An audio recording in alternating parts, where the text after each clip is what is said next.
Arenacross, the sport that died but is coming back to life. Man, I hear it time and time again that the futures should not be how you get into Supercross. It should be Arenacross. Well, you know what? The sport tried that with Ricky Carmichael's Road to Supercross.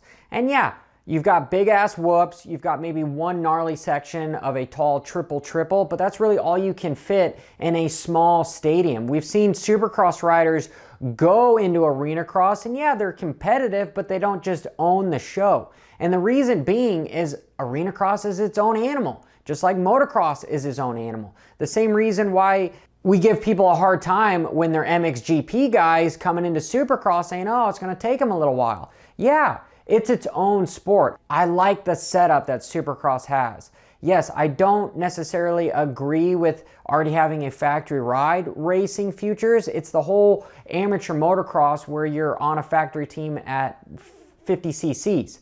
However, it's going to take a while to change things. We should just keep Arenacross, its own different discipline altogether. And I would have to say that the promoters with Arenacross are doing just that. They are being the purple cow. They're making it different because A, you have 4 heat races, so there's lots of racing to be had. Then you have 2 semis and 2 LCQs, then 2 main events. And then if you're the Johnny Hopper out there that might not make the pro main event, well, there's a B main to give you more time on the track. How much do you hate as a rider where you travel maybe 18 hours or 12 hours? It could be over-exaggerating. You know what I'm talking about. And you don't make it even through qualifying. It's a bummer. But if you do make it through qualifying, you don't spend that much time on the track. But the way this format is set up, you can do just that. And I also love the close racing. You see it in F1 where they have the DRS, where once you get close, you can have a little bit more aero and you can get around somebody. Well, in Arenacross, after the first pro main, if you win, now you get last gate pick. You have to start on the back row. Then we saw riders like Bitterman, where he's battling with Peters, and you've got Lesher out there who is a friend of the channel, who's on a freaking 2-stroke, killing it.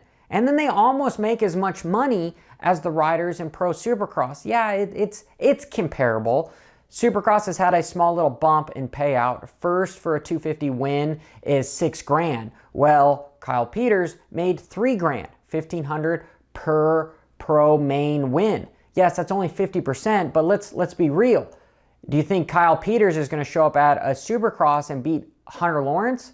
No, absolutely not.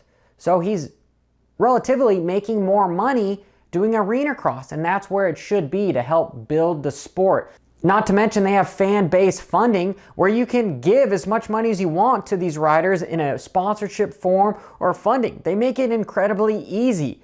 We all know racing is sort of a pipe dream and it's hard to keep going to race. And Arenacross is changing that, and that's why I really like the production value you get. On Rider TV, they do a superb job.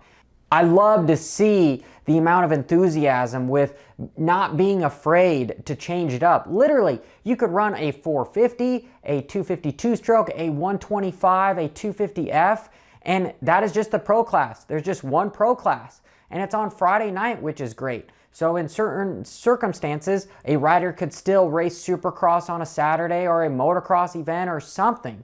I love it that it's on Friday night. And then it gives the promoters the ability to still do the traditional local classes on Saturday and Sunday. I love it. Absolutely love it. You should go check it out. This is Johnny Hopper. Till next time, keep it WFR.